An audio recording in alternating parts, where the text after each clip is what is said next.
ശരണ്യെ interview ചെയ്യാനായിട്ട് എനിക്ക് വളരെയധികം താല്പര്യമുണ്ട്. ശരണ്യ റെഡിയാണോ? അങ്ങനെയൊക്കെ വഴിയില്ല.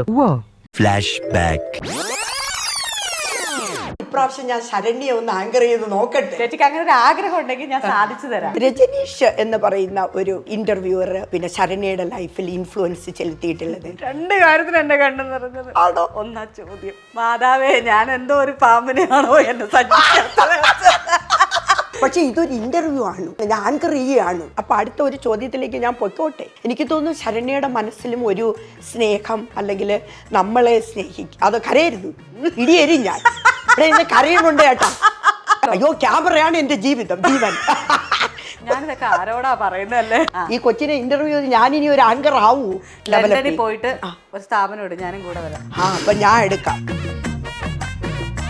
മൂവി വേൾഡ് മീഡിയയിലേക്ക് സ്വാഗതം എല്ലാവർക്കും. ഇന്ന് എൻ്റെ കൂടെ ഇരിക്കുന്നത് മാധ്യമ പ്രവർത്തകയായ ശരണ്യയാണ്.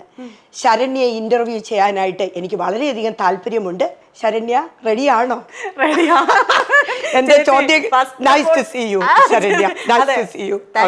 ഫസ്റ്റ് ഓഫ് ഓൾ ചേച്ചിക്ക് ഇങ്ങനെ ഒരു ടാസ്ക് തന്നപ്പോ തന്നെ ചേച്ചി നന്നായിട്ട് ചെയ്തിട്ടുണ്ട്. ചേച്ചിക്ക് ഒരു ഫസ്റ്റിന്റെ ഒരു ടെൻഷൻ ഇല്ല. ഞാനൊക്കെ ഇങ്ങനെ എന്നെയൊക്കെ ഫസ്റ്റ് ക്യാമറ വെക്കുമ്പോഴേ ഞാനൊക്കെ ക്യാമറയാണല്ലോ. അയ്യോ, ക്യാമറയാണ് എന്റെ ജീവിതം, ജീവൻ. ക്യാമറ വരുമ്പോഴാണ് എനിക്ക് ഇഷ്ടം. ഞാനിതൊക്കെ ആരോടാ പറയുന്നല്ലേ. അങ്ങനെ പറയരുത്. ശരണ്യ ഒരു മാധ്യമ പ്രവർത്തക എന്ന നിലയിൽ ഞാൻ ആദ്യമായി ഒരു ചോദ്യം ചോദിച്ചോട്ടെ. ഞാൻ ശരണ്യയുടെ ചില പിന്നെ ഇന്റർവ്യൂസ് ഒക്കെ കണ്ടിട്ടുണ്ട്.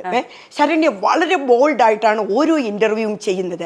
പക്ഷേ അത് മാത്രമല്ല, മനസ്സിനിടെ അടിയിൽ എവിടെയൊക്കെ ഉറഞ്ഞു കിടക്കുന്ന ഒരു നൊമ്പരങ്ങൾ എനിക്ക് തോന്നാറുണ്ട്. ചിലപ്പോൾ ആ കരച്ചിൽ, ആ കണ്ണൊക്കെ ഈറനണിയുന്നുണ്ട്. ഒരു മാധ്യമ പ്രവർത്തകയിൽ ഉപരി ഒരു സ്നേഹം എവിടെ നിന്നൊക്കെയോ ദാഹിക്കുന്ന ഒരു പെൺകുട്ടിയായിട്ട് എനിക്ക് ഫീൽ ചെയ്തിട്ടുണ്ട്. ആണോ ശരണ്യ? ഇതാ കണ്ണു നിറഞ്ഞു. ചേച്ചി രണ്ട് കാര്യത്തിന് എന്റെ കണ്ണു നിറഞ്ഞത്. ആണോ? ഒന്നാ ചോദ്യം, ആണോ? ചേച്ചി അത് ഒബ്സർവ് ചെയ്തു. പിന്നെ ഒരു കാര്യം എന്താണെന്നറിയോ, മാതാവേ ഞാൻ എന്തോ ഒരു പാമ്പിനെയാണോ എന്നെ സജ്ജിച്ചത്. അയ്യോ, ഒരിക്കലും അല്ല. പക്ഷെ ഇതൊരു ഇന്റർവ്യൂ ആണ്. അപ്പൊ അതിനുള്ള ചോദ്യങ്ങൾ എന്നോട് ഇത് പറയണം. ഞാൻ ആങ്കർ ചെയ്യുകയാണ്. സോറി, ഞാൻ വിട്ടുപോയി. അപ്പൊ ശരണ്യക്ക് എന്തെങ്കിലും പറയാനുണ്ട്? ഇനി പ്രൈവറ്റ് ആയിട്ടുള്ള ചോദ്യങ്ങൾ ചോദിക്കട്ടെ. പ്രൈവറ്റ് ആയിട്ട് ചോദിക്കരുത്. ഇപ്പൊ കരയുന്നതിന്റെ കാര്യത്തെ കുറിച്ചാണെങ്കിൽ ഞാൻ വളരെ സിമ്പിൾ ആയിട്ട് പറയാം. പലപ്പോഴും ഇന്റർവ്യൂ ചെയ്യാൻ പോകുമ്പോൾ ഇപ്പൊ റീന ചേച്ചിയുടെ കാര്യം കേട്ടപ്പോൾ പോലും ചേച്ചി സ്ട്രഗിൾ ചെയ്ത കഥ പറയുമ്പോൾ അതെനിക്ക് എൻ്റെ ഉള്ളിൽ അല്ലെങ്കിൽ എൻ്റെ അടിവയറ്റിലൊരു വേദന പോലെ അനുഭവിക്കും. എനിക്ക് ശ്വാസം വിട്ടുന്ന പോലെ ഫീൽ ചെയ്യും. അതായത് ഒരു പക്ഷേ നമ്മളൊക്കെ എപ്പോഴൊക്കെയോ ഒന്നെങ്കിൽ നമ്മുടെ കൂടെയുള്ളവരുടെ അല്ലെങ്കിൽ നമ്മൾ തന്നെ പലപ്പോഴും അനുഭവിച്ചിട്ടുള്ള ജീവിതങ്ങളായിരിക്കാം. ആ നിമിഷം നമ്മൾ അവരെ കേട്ടിരുന്നിട്ടുണ്ടാവാം. ഇതൊക്കെ കാണുമ്പോൾ അപ്പം ഇന്റർവ്യൂ ചെയ്യുന്ന റീന ചേച്ചി അവിടെ മാറുവാണ് കംപ്ലീറ്റ്. എനിക്ക് അവിടെ ഞാനോ എനിക്കറിയുന്ന ആളുകളൊക്കെ ആവുകയാണ്, നമ്മുടെ ജീവിത പരിസരമാണ്. അപ്പം നമ്മൾ അനുഭവിച്ച വേദന, നമുക്ക് ചേച്ചി അനുഭവിച്ചതിൻ്റെ വേദനയുടെ 100 കിട്ടിയില്ലെങ്കിൽ ഒരു 50 എനിക്ക് കിട്ടും. അപ്പം ഭയങ്കരമായിട്ടും പെട്ടെന്ന് സെൻസിറ്റീവ് ആവും, ഭയങ്കര സങ്കടം. അപ്പം ഞാൻ ഏറ്റവും കൂടുതൽ ഇന്റർവ്യൂസിൽ കരയുക എന്നുള്ളൊരു സീൻ വരുന്നതാണ്. ചേച്ചി പറഞ്ഞൊരു കാര്യം മുന്നത്തെ ഇന്റർവ്യൂവിൽ എന്നോട് പറഞ്ഞല്ലോ, ഞാൻ വീടൊന്നും മേടിച്ചില്ല ശരണ്യാന്ന്. ഞാൻ ആഗ്രഹിക്കുന്നുണ്ട് ചേച്ചി ഒരു വീട്ടിൽ കിടന്നുറങ്ങാൻ. അതെ, അത് ശരണ്യയുടെ ആ ഒരു ആഗ്രഹം എന്ന് സഫലീകരിക്കട്ടെ എന്ന് തന്നെയാണ് എൻ്റെ പ്രാർത്ഥന. കാരണം ശരണ്യ ഇപ്പോൾ വളരെ യങ്ങാണ്, ഒരു മാധ്യമ പ്രവർത്തകയാണ്. ശരണ്യയുടെ ആ ആഗ്രഹം സാധിക്കേണ്ടത് ഒരു ആവശ്യകതയാണ്. പക്ഷെ എൻ്റെ ഒരു ചോയ്സ് വേറെയാണെങ്കിൽ ശരണ്യക്ക് ശരണ്യതായിട്ടുള്ള ലൈഫ് എങ്ങനെ കെട്ടിപ്പടുത്തണം എന്നത് ഒരാഗ്രഹം, അത് സാധിക്കട്ടെ. ചേച്ചി അതിൽ ഞാനൊരു കാര്യം പറയാം. ചേച്ചിയുടെ ബ്രിട്ടീഷ് പാസ്പോർട്ട് ചേച്ചി കാണിച്ചില്ലേ കഴിഞ്ഞ ദിവസം? ഞാൻ ഭയങ്കര ഹാപ്പിയായി. കാരണം ചേച്ചിക്ക് ഒരു രാജ്യത്ത് ചെല്ലാം, അല്ലെങ്കിൽ ചേച്ചി അവിടുത്തെ സിറ്റിസൺഷിപ്പാണ്. ഇപ്പൊ ഞാൻ ഇന്ത്യയിലാണ്, എനിക്ക് സിറ്റിസൺഷിപ്പ് ഉണ്ട്. അതേപോലെയാണ് നമ്മൾ സ്ത്രീകൾക്ക് കേരളത്തിൽ ഒരു ഷെൽട്ടർ ഉണ്ടാവുക എന്ന് പറയുന്നത്. അത് ഹോമാണ് നമ്മുടെ ഷെൽട്ടർ. അതായത് നമുക്കൊരു വീടുണ്ട്, സമ്പാദ്യമുണ്ട്, അല്ലെങ്കിൽ നമുക്കൊരു ലെവൽ ഉണ്ടെങ്കിൽ നമ്മൾ ഓക്കെയാണ്. സത്യം, നമുക്കിതൊന്നും ഇല്ലെങ്കിൽ ഇവിടെ വിലയില്ല. സത്യമാണ്. അത് ശരണ്യെ പോലുള്ള ഒരാൾക്ക് അതൊരു കോൺഫിഡൻസ് തരും എന്ന് പറഞ്ഞാൽ അത് ശരിയാണോ ശരണ്യ? തീർച്ചയായും ചേച്ചി. നമുക്കൊരു ജോലി എടുത്ത് ജീവിക്കുന്ന സ്ത്രീകളെന്നല്ല. ഇപ്പൊ ഞാൻ ചേച്ചീനെ എന്തുകൊണ്ടാണ് എടുക്കാൻ വന്നത്? എല്ലാരും പറയുന്ന റീൽസിലുള്ള റീന ജോൺ ആണ്. എനിക്ക് റീൽസിലുള്ള റീന ജോൺ അല്ല, അതിനപ്പുറം എനിക്ക് മനസ്സിലാകും. നമ്മുടെ ഇന്റർവ്യൂ പറഞ്ഞിട്ടുണ്ടായിരുന്നല്ലോ, എനിക്ക് നേരെ ജോനെ ഡാൻസ് കളിക്കാൻ അറിയാൻ മേലാഞ്ഞിട്ടല്ല, അങ്ങനെ കളിക്കുമ്പോഴാണ് ആളുകൾ അല്ലെങ്കിൽ നമ്മളെ നോട്ടീസ് ചെയ്യുന്നത്, അല്ലെങ്കിൽ നമുക്ക് അങ്ങനെ കളിക്കുമ്പോഴാണ് നമുക്ക് സന്തോഷം കിട്ടും, ഒരു ഹാപ്പിനെസ്, മെൻ്റൽ ഹാപ്പിനെസ്. അപ്പോൾ ഞാൻ ശരണ്യ എന്നോട് ചോദിച്ചു എൻ്റെ മെൻ്റൽ ഹാപ്പിനെസ് എന്താണ്. ശരണ്യക്ക് ഒരു പ്രവർത്തക എന്ന നിലയിൽ എന്താണ് ശരണ്യക്ക് തരുന്ന ആ ഒരു മെന്റൽ ഹാപ്പിനെസ്? ചേച്ചി തീർച്ചയായിട്ടും നിങ്ങളെപ്പോലുള്ള ആൾക്കാരെ പരിചയപ്പെടുന്നത്, അതായത് ഞാൻ പറഞ്ഞ ഒരുപാട് പേര്, ഞാനിപ്പോൾ ഏകദേശം ഒരു 2 വർഷമായിട്ടുള്ള ആങ്കറിങ് ചെയ്യാൻ തുടങ്ങിയിട്ട്. ഇതിന് മുന്നേ ഞാൻ മാധ്യമപ്രവർത്തകയാണ്, പല ചാനലുകളും വർക്ക് ചെയ്തിട്ടുണ്ട്, എല്ലാം ചെയ്തിട്ടുണ്ട്. ഇപ്പം ഇങ്ങനെ വന്നു കഴിഞ്ഞാൽ 12 വർഷമായി ചേച്ചി ഞാൻ ഇങ്ങനെ ഒന്ന് ഇരിക്കണത്. ഇപ്പോഴാണ് എനിക്കൊരു ഫേസ് കിട്ടുന്നത്. അപ്പോൾ എന്നെ സംബന്ധിച്ച് നമ്മൾ സ്ട്രഗിൾ ചെയ്തൊരു വഴിയുണ്ടല്ലോ. ഇപ്പൊ ചേച്ചിക്ക് തന്നെ ഞാൻ പറയാതെ തന്നെ അറിയില്ല, ചേച്ചിക്ക് ബ്രിട്ടീഷ് പാസ്പോർട്ട് കിട്ടിയ പോലെ സ്ട്രഗിൾ ചെയ്ത വഴിയിൽ ഇപ്പൊ നമുക്ക് ഇരിക്കാൻ പറ്റുന്നുണ്ട്. ഈ ഇരിക്കാൻ പറ്റുന്നതിന്റെ ഒപ്പം തന്നെ ഒരുപാട് ആളുകൾ പറയുന്ന കേൾക്കുമ്പോൾ അവരോട് ചേർന്ന് നിന്നത് കേൾക്കുമ്പോൾ ഉണ്ടല്ലോ, അതെനിക്ക് ഭയങ്കര ഫീലാണ് ചേച്ചി. അത് കിട്ടുമെന്ന് പറഞ്ഞാൽ അയ്യോ, അവരോട് ഒരു നിമിഷം ഒരുപാട് ആളുകളുടെ പ്രയാസം. അപ്പൊ നമ്മുടേതൊന്നും ഒന്നുമല്ല, നമുക്ക് ദൈവം എല്ലാം തന്നിട്ടുണ്ട്.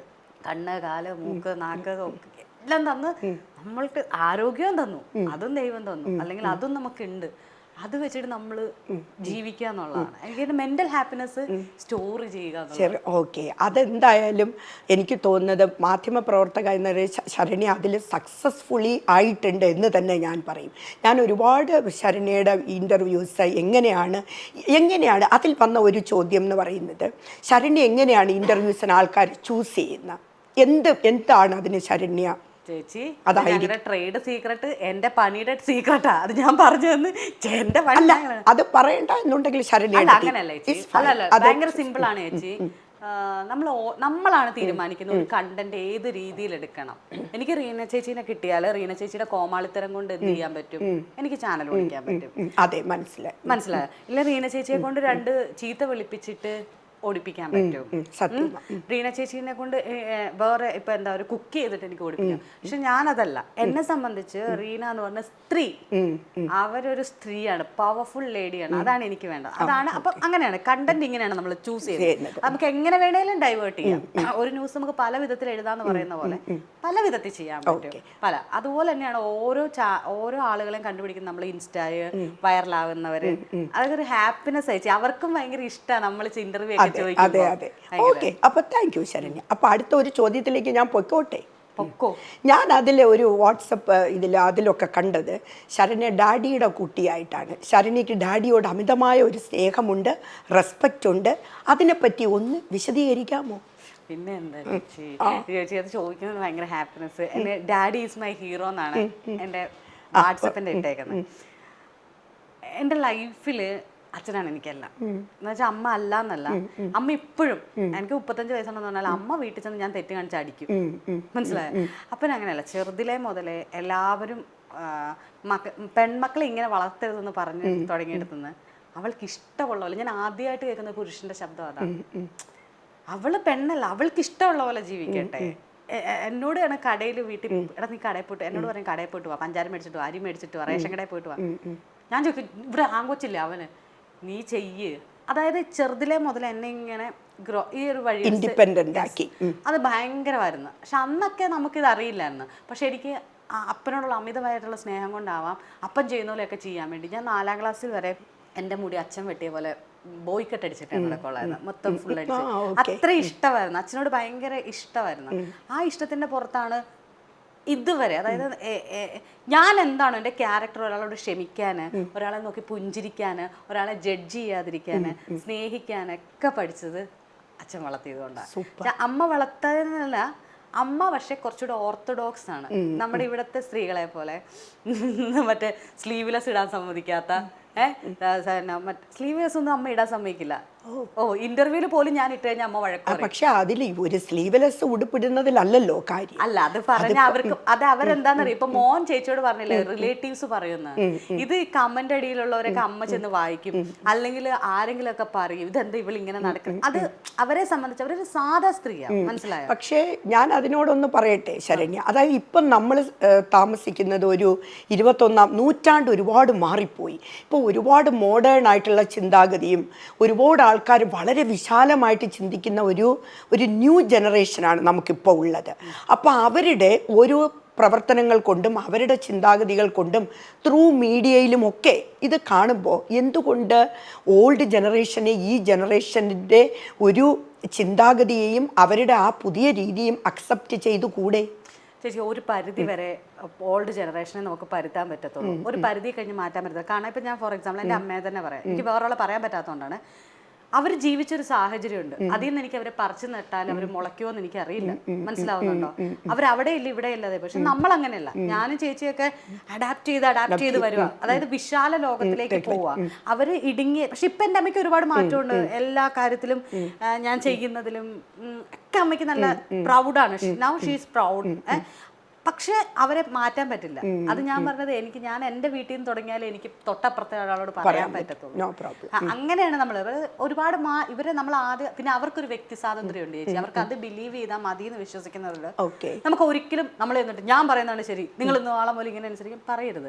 കാരണം അതും നമ്മൾ എന്താണ്, ഭരണഘടന പോലെ ബ്യൂട്ടിഫുൾ ആയിട്ടുള്ള സാധനം. അതായത് വ്യക്തി സ്വാതന്ത്ര്യം അനുവദിച്ചു കൊടുക്കാന്ന് പറയുന്നുണ്ട്.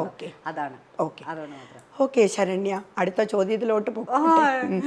രജനീഷ് എന്ന് പറയുന്ന ഒരു ഇൻ്റർവ്യൂവർ എങ്ങനെയാണ് പിന്നെ ശരണ്യയുടെ ലൈഫിൽ ഇൻഫ്ലുവൻസ് ചെലുത്തിയിട്ടുള്ളത്?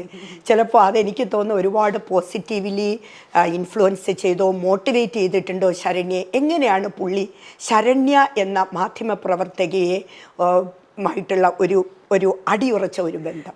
ഫേസ്ബുക്ക് കണ്ടായിരുന്നു. അതെ, അതിൽ കണ്ടിട്ടുണ്ട്. അതുകൊണ്ട് ചേച്ചി രനീഷ് ചേട്ടൻ ഇപ്പം മലയാളത്തിൽ അറിയപ്പെടുന്ന നല്ലൊരു ആങ്കറാണ്. അതായത് നമ്മൾ ഓൺലൈൻ പ്ലാറ്റ്ഫോമിൽ നന്നായിട്ട് ചെയ്യുന്ന ചില പണ്ടെന്നൊക്കെ പറയുമ്പോൾ മീഡിയ എന്ന് പറയുമ്പോൾ നമ്മളെ സംബന്ധിച്ച് TV ചാനലാണ്. പിന്നീട് ഇങ്ങോട്ട് മാറി ഇപ്പോൾ റേഡിയോയിലെ ആങ്കറിങ് RJ വന്നു. ആ കാലഘട്ടം കഴിഞ്ഞിട്ട് ഇപ്പോൾ അത് ഈ പറഞ്ഞ യൂട്യൂബേഴ്സായി അതിൽ നന്നായിട്ട് കൈകാര്യം ചെയ്യുന്ന പുള്ളി. ഞാൻ പരിചയപ്പെടുന്ന ബിഹൈൻഡ് വുഡ്സ് എന്ന് പറഞ്ഞ ചാനൽ വെച്ചിട്ടാണ്. അപ്പം ഞങ്ങൾ ഒന്നിച്ച് വർക്ക് ചെയ്യാൻ വന്ന ടൈമിൽ ചേട്ടൻ സ്റ്റോറി ചെയ്യുന്നത് എനിക്ക് ഇഷ്ടപ്പെട്ടു. അപ്പം ഞാൻ ചേട്ടന് സജഷനൊക്കെ ചെയ്തു തുടങ്ങി. ചേട്ടൻ ഈ സ്റ്റോറി എടുക്കുക, ആ സ്റ്റോറി എടുക്കുക, നല്ല രസമായിട്ടൊക്കെ ചെയ്യാൻ തുടങ്ങി. പിന്നെ ഞങ്ങൾക്കിടയിൽ അത് നല്ല ആരോഗ്യമുള്ള കമ്മ്യൂണിക്കേഷൻ, ഒരാൾക്കൊരാൾ വളരാനുള്ളൊരു വളമായി. അപ്പോൾ ചേട്ടൻ എന്നെ ആങ്കറിങ്ങിന് നിർത്തിയിട്ട് പറഞ്ഞിട്ട് നീ ഇന്ന് ട്രൈ ചെയ്യുന്നു പറഞ്ഞു. എനിക്ക് തോന്നുന്നു ആദ്യമായിട്ട് ഇപ്പോൾ വന്ന് നമ്മുടെ ഷമീർക്കയാന്ന് തോന്നുന്നു എനിക്ക് ഫസ്റ്റ് ഫ്രെയിം വെക്കുന്നത്, ഞങ്ങൾ ഇടുക്കിയിലെങ്ങാണ്ട് പോയപ്പോൾ. അപ്പോൾ അന്ന് ഞാൻ നിന്ന് ഇങ്ങനെ വിറക്കി. ഇപ്പം ചേച്ചി എന്താ സിമ്പിളായിട്ട് ചെയ്യുന്നത്, ഞാൻ പൂക്കുല പോലെ വിറയ്ക്കുക. ഒരു 5-6 ടേക്ക് എടുത്തു. എനിക്ക് പറ്റണില്ല, എന്നെ കൊണ്ട് ഒരു തരത്തിലും പറ്റണില്ല. പക്ഷേ രനീഷ് പറഞ്ഞു നീ ട്രൈ ചെയ്യ്. അതുപോലെ തന്നെ എനിക്ക് PR പ്രവീൺ എന്ന് പറഞ്ഞിട്ട് എൻ്റെ കൂടെ ജേർണലിസ്റ്റ് ആയിരുന്നൊരു ചേട്ടനുണ്ട്. ചേട്ടനും എന്നെ കൊണ്ട് കുറച്ച് റിപ്പോർട്ടിംഗ് ഒക്കെ ചെയ്യിപ്പിച്ചിട്ടും ട്രൈ ചെയ്യിപ്പിച്ചു. പക്ഷെ കോൺഫിഡൻസ് കുറവായിരുന്നു ചേച്ചി. എനിക്ക് എൻ്റെ കറുപ്പ് നിറത്തിൽ എനിക്കൊരു അതായത് കറുപ്പ് എനിക്ക് ഭയങ്കര ടെൻഷനായിരുന്നു. പിന്നെ എൻ്റെ പല്ല് നല്ല വെളുത്ത പല്ല്, അതിനെന്താ കുഴപ്പം? മോണ, ഇതിലൊക്കെ എനിക്ക് ഭയങ്കര. ശരണ്യ, ഞാൻ അതിലൊന്ന് ഇന്ററപ്റ്റ് ചെയ്തോട്ടെ? എനിക്ക് ശരണ്യ പറഞ്ഞ ആ ഒരു കറുപ്പ് നിറത്തോട് എന്ന് പറഞ്ഞ് ഞാൻ ഊന്നി സംസാരിക്കുകയാണ്. എനിക്ക് ഏറ്റവും ഇഷ്ടപ്പെട്ട നിറം കറുപ്പാണ്.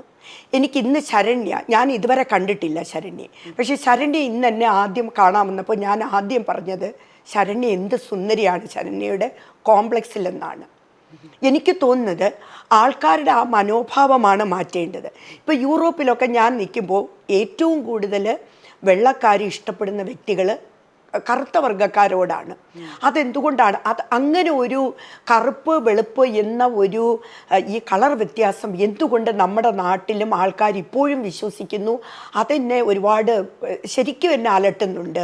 അത് ശരണ്യ അത് പറഞ്ഞതുകൊണ്ട് ആണ് ഞാൻ അത് ഊന്നി പറഞ്ഞത്. അല്ല ചേച്ചി, അത് എനിക്ക് പേടിയായിരുന്നു അങ്ങനെ നമ്മളെയൊക്കെ അക്സെപ്റ്റ് ചെയ്യുന്ന ഒരു ഓഡിയൻസ് ഉണ്ടാകുമോ? 100% ശരണ്യ. ഞാൻ പറയുന്നത് ശരണ്യ ഇനിയും ചെയ്യുക. ശരണ്യയുടെ കളറിലല്ല, കളറൊന്നുമല്ല. ചിലപ്പോൾ ഞാൻ ഉദ്ദേശിക്കുന്നത് ഈ കറുപ്പിന് ഒരു ഭയങ്കര ഒരു അഴക് തന്നെയുണ്ട്. ഈ കറുത്ത ആൾക്കാരെ നമ്മുടെ സമൂഹത്തിൽ മാറ്റി നിർത്താൻ, അല്ല കറുപ്പ് വെളുപ്പ് അതെന്തുകൊണ്ട് മലയാളികൾ അങ്ങനെ അത് ചിന്തിക്കുന്നു എന്നത്, അല്ലെങ്കിൽ മീഡിയയിൽ എന്തുകൊണ്ട് അവർക്ക് പ്രസൻറ്റ് ചെയ്തുകൂടാ?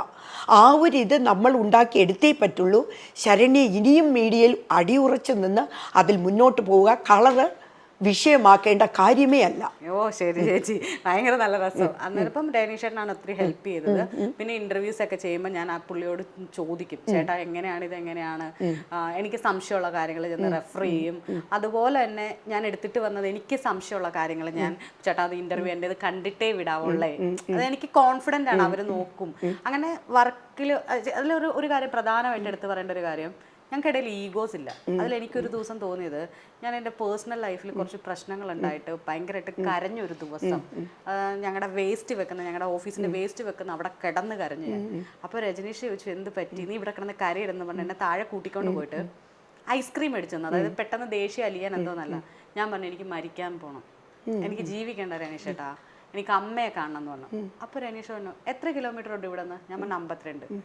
ഓഫീസ് അടുത്ത് 52 കിലോമീറ്റർ എറണാകുളത്ത് നിന്ന് വീടെടുത്ത വാടിയെന്നും പറഞ്ഞ് രാത്രിക്ക് ഒരു 6 മണിയൊക്കെ കഴിഞ്ഞപ്പോൾ ഡ്യൂട്ടി കഴിഞ്ഞ് എന്നെ കൂട്ടിക്കൊണ്ട് പോയി എൻ്റെ വീട്ടിൽ കൊണ്ടുപോയി എൻ്റെ അമ്മേനെ കാണിച്ച് തിരിച്ചു കൊണ്ടുവന്നതാണ്. ഓ, അപ്പൊ അത്രയും നിങ്ങൾക്ക് ആ ഒരു ബന്ധം, അതായത് ഒരു ആ സൗഹൃദ ബന്ധത്തെക്കാൾ ഉപരി ഒരു മനസ്സിലാക്കാനുള്ള ഒരു ഹൃദയം അതുണ്ട്. തീർച്ചയായിട്ടും ഞങ്ങൾക്കിടയിൽ അതാണ് ഞങ്ങൾക്കിടയിലുള്ള ഒരു ബന്ധം. അപ്പം എനിക്ക് ശരിക്കും പറഞ്ഞാൽ എല്ലാം നല്ല രീതിയിൽ നമ്മളെ ആളുകളെ നല്ല രീതിയിൽ മനസ്സിലാക്കാനുള്ള ഒരു കഴിവുണ്ട്. അതാണല്ലോ നമ്മുടെ സൗഹൃദ ബന്ധത്തിൽ ഏറ്റവും കൂടുതൽ വേണ്ടത്. അതിപ്പോ ഒരു മീഡിയ പ്രവർത്തകയാകട്ടെ, അല്ലെങ്കിൽ ഒരു ആങ്കർ ആകട്ടെ, അല്ലെങ്കിൽ ഒരു ഫിലിം സ്റ്റാർ ആരും ആകട്ടെ, അത് ആരാണ് എന്ന് നോക്കാതെ ആ ടൈമിൽ ശരണ്യെ ഹെൽപ്പ് ചെയ്യാൻ കാണിച്ച ആ മനസ്സായിരിക്കാം. അയ്യോ അത്രയും. അത് ചേച്ചി അതിൻ്റെ കൂടെ ഒരു കാര്യം കൂടെ, ഇപ്പൊ കഴിഞ്ഞ ദിവസം രനീഷിന്റെ ഏറ്റവും ക്ലോസ് ആയിട്ട് ഒരാളും മരിച്ചു. അപ്പൊ രനീഷിനെ പെട്ടെന്ന് ഇങ്ങനെ ഓഫീസിൽ ഇരുന്നപ്പോഴാണ് അത് മരിച്ചെന്ന് പറഞ്ഞത്. പെട്ടെന്ന് ഞാൻ നോക്കുമ്പോൾ ഇതുവരെ രനീഷിനെ അങ്ങനെ ഞാൻ കണ്ടിട്ടേ ഇല്ല. ഞാൻ 2 വർഷമായിട്ട് കൂടെ നടക്കുന്ന ഒറ്റ കരച്ചില്, കരഞ്ഞു ഭയങ്കര ലൗഡായിട്ട്. അപ്പൊ ഞാൻ ഓടിച്ചെന്നങ്ങ് ഹഗ് ചെയ്തു. എന്നിട്ട് ഞാൻ പറഞ്ഞൊരു ഡയലോഗ്, എടോ ഞാൻ ചത്ത ഒരാളെങ്കിലും ഉണ്ടല്ലോ, ഞാൻ എടോ പോടാന്നൊക്കെ വിളിക്കുന്നത്, ഞാൻ ചത്ത താൻ കരയുന്നുള്ളത് എനിക്കിപ്പോ അത്രയും ഒരു ഇന്റിമസി തോന്നി എന്നുള്ളതാണ്.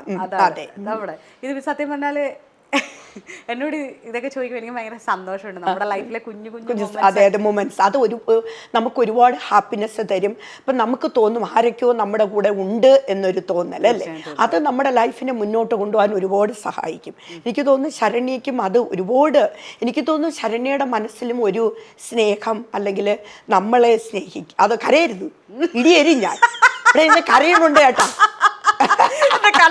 കണ്ണുകളെ സ്നേഹം പറയുമ്പോ കരയുകയാണ്, ചങ്കുകളെ ചങ്കത്തി ഈ പെൺകുട്ടി കരയുകയാണ്. ഞാൻ ഈ മാധ്യമപ്രവർത്തനം നോക്കൂല ഏട്ടാ. തന്നെ തിരുവനന്തപുരം സോറി അയ്യോ ഇത് റിയൽ ആങ്കർ ചെയ്തോട്ടെ, സോറി. അപ്പം ആ ശരണ്യ കുട്ടി പറയും, പക്ഷെ കരയാൻ പാടില്ല, നിയമമാണ്. സ്ട്രോങ് ആയിട്ടുള്ള മാധ്യമ പ്രവർത്തക, ബി സ്ട്രോങ്. പിന്നെ ചേച്ചി ഒരു കാര്യമുണ്ട്, മാധ്യമ പ്രവർത്തകയാണെങ്കിലും അല്ലെങ്കിലും നമ്മൾ കരച്ചിൽ വന്നാൽ നമ്മൾ കരയണം. അത് മാധ്യമ പ്രവർത്തകർ കരയരുത് അല്ല, ഞാൻ അതൊരു ഇതായിട്ട് പറഞ്ഞു അല്ല, ഞാൻ പറഞ്ഞ ചേച്ചി പറഞ്ഞത് നല്ലതാണ്. പക്ഷെ ഞാൻ പലപ്പോഴും എന്നോട് ചോദിക്കും ഇങ്ങനെയൊക്കെയാണോ കരയേണ്ടതെന്ന്. ചേച്ചി നമുക്ക് ആ സമയം നമ്മളിങ്ങനെ ഒരാള് നിൽക്കുക, ചേച്ചിയുടെ കൈ കൊള്ളുമ്പോ ചേച്ചിയുടെ കൈയിൽ നിന്ന് എടുത്ത് വലിക്കാനാണോ നോക്കേണ്ടത്, എന്നാ പൊള്ളിക്കോട്ടെ അതാണ് ആണോ? അപ്പൊ എനിക്ക് അവര് കരച്ചിൽ വരുമ്പോ എനിക്കും കരച്ചിൽ വരുന്നത് സ്വാഭാവികമാണ്. അതെ അതെ, അതെനിക്ക് മനസ്സിലാവും. ഞാൻ പറഞ്ഞതേ ചേച്ചി ഇന്റർവ്യൂ ഒന്ന് നിർത്താവോ, കുറെ നേരമായി ഞാൻ. അപ്പൊ ഞാൻ ഈ ആങ്കർ ചെയ്തൊന്ന് പഠിക്കാന്ന് വെച്ചതാണ്. അപ്പൊ ചേച്ചി എനിവേ ഞാൻ പറയുകയാണ്, ഭയങ്കര നന്നായിട്ട് പ്രസന്റ് ചെയ്തിട്ടുണ്ട്. നമ്മളത് ചെയ്തൊരു സെഗ്മെന്റ് ആയിട്ട് എടുത്തെങ്കിൽ കൂടി ചേച്ചി തന്മയത്വത്തോടു കൂടി അത് ചെയ്തിട്ടുണ്ട്, ഹാൻഡിൽ ചെയ്തിട്ടുണ്ട്. എനിക്ക് വിശ്വസിക്കാൻ പറ്റുന്നില്ല കേട്ടോ. എന്തായാലും ഇത് സത്യസന്ധമായ കാര്യം, സത്യസന്ധമായ കാര്യമാണെന്ന് പറയും. ഇനി ഇങ്ങോട്ട് ഞാൻ നോക്കി പറയാം, ഈ കൊച്ചിനെ ഇന്റർവ്യൂ ചെയ്ത് ഞാനിനി ഒരു ആങ്കർ ആവുമോ അല്ലയോ? ഏതെങ്കിലും ചാനലുകാരെന്നെ വിളിക്കും ആങ്കറിങ്ങിന്. ചേച്ചിയല്ലേ പറഞ്ഞു അന്ന് ചേച്ചി ഇവിടുന്ന് ഫ്ലൈ ചെയ്യാൻ പോകുന്നതിന് മുമ്പാണ് എനിക്കൊരു ഓപ്പർച്യൂണിറ്റി ഏഷ്യാനെറ്റിൽ കിട്ടിയ ന്യൂസ് റീഡിങ്ങിന്. പക്ഷെ ആ ഓപ്പർച്യൂണിറ്റി ഇപ്പോഴും ഓപ്പൺ ആയിട്ട് കിടക്കുന്നുണ്ടെങ്കിൽ ഞാൻ വല്ലപ്പോഴും ഒക്കെ വന്ന ന്യൂസ് റീഡ് ചെയ്യും. ചേച്ചി ഞാനൊരു കാര്യം പറയട്ടെ, ഇപ്പൊ ചേച്ചി എന്നെ ചെയ്തല്ലോ, ചേച്ചിക്കൊരു എന്താണെന്നുള്ളത് മനസ്സിലായി. ഞാൻ ചോദിക്കുന്ന അങ്ങനെയല്ല, ഇതാണ് നമ്മളൊരു ബേസിക്. ഇത് വെച്ചിട്ട് ലണ്ടനിൽ പോയിട്ട് ഒരു സ്ഥാപനം ഇടും, ഞാനും കൂടെ വരാം. അപ്പൊ ഞാൻ എടുക്കാം, എന്നിട്ട് കൈ വെക്കുന്നു, ഞാനും വരാം. നിങ്ങൾ എല്ലാരും കൂടെ ഈ ട്രൂപ്പ് ഫുൾ അങ്ങ് എടുക്കാം. സത്യമാണ്. നമുക്ക് അങ്ങോട്ട് പോവാം, എല്ലാവരും കൂടെ ഇതൊക്കെ പറക്കി കെട്ടാം. അപ്പൊ ചേച്ചി ഇത് വൈൻഡ് അപ്പ് ചെയ്യുന്നതും അങ്ങനെ തന്നെയാണ്, നമ്മളൊരു നല്ല ഇതൊക്കെ പറഞ്ഞിട്ട്. ഓക്കെ, അപ്പൊ എന്തായാലും ശരണ്യ ഇത്രയും സമയം എനിക്ക് ശരണ്യെ ആങ്കർ ചെയ്യാനും ശരണ്യയുടെ കൊച്ചു കൊച്ചു നിമിഷങ്ങൾ ഞാനുമായിട്ട് പങ്കുവയ്ക്കാൻ പറ്റിയതിൽ വളരെ സന്തോഷം. Thank you Saranya. Thank you, you did very well. Thank you darling. ഇനി നമുക്ക് ഇന്നൊരു റീനയുടെ ഇന്നൊരു മുഖവിർക്ക്, റീൽസ് മുഖം. അപ്പൊ നമുക്ക് പോകാം എങ്ങോട്ടേക്ക്? റീൽസിലേക്ക്. എന്റെ മോനോ അടിപ്പോ.